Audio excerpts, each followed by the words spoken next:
എല്ലാവർക്കും നമസ്കാരം. നിങ്ങളെ മാറ്റാൻ ലോകം കാത്തിരിക്കുന്നു എന്ന് നിങ്ങൾക്ക് തോന്നുന്നുണ്ടോ? എങ്കിൽ തുടർന്ന് കേൾക്കുക. വ്യക്തിത്വ വികസനം എന്നത് മറ്റാരെങ്കിലും പോലെ ആകുക അല്ല, നിങ്ങളിൽ തന്നെയുള്ള മികച്ച നിങ്ങളെ കണ്ടെത്താനുള്ള ഒരു യാത്രയാണ്. ഓരോ ദിവസവും രാവിലെ നിങ്ങളുടെ മുമ്പിൽ 2 വഴികളുണ്ടാവും. പഴയതുപോലെ തുടരാം, അല്ലെങ്കിൽ കുറച്ചുകൂടി വളരാം. വളർച്ചയുണ്ടാകുന്നത് വലിയ കാര്യങ്ങൾ ചെയ്യുമ്പോഴല്ല, ചെറിയ കാര്യങ്ങൾ ചെയ്യുമ്പോഴാണ്. സൗകര്യത്തെക്കാൾ നമുക്ക് വേണ്ടത് ആത്മനിയന്ത്രണമാണ്. പരാതിയേക്കാൾ ഉചിതം പഠനമാണ്. വിൽപ്പനയേക്കാൾ മികച്ചത് നിരന്തര പ്രവർത്തനമാണ്.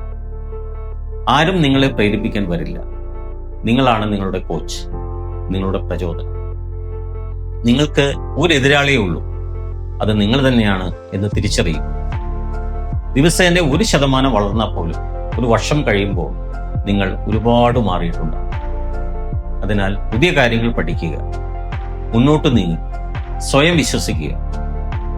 വ്യക്തിത്വ വികസനം ഒരു ലക്ഷ്യമല്ല, അതൊരു ജീവിത ശൈലിയാണ്. ഇന്ന് തന്നെ തുടങ്ങും. നാളെ നിങ്ങളുടെ മികച്ച രൂപം നിങ്ങളെ കാത്തിരിക്കും. എല്ലാവർക്കും നല്ല നിമിഷങ്ങൾ നേരുന്നു. I am Jain Pascal, signing of.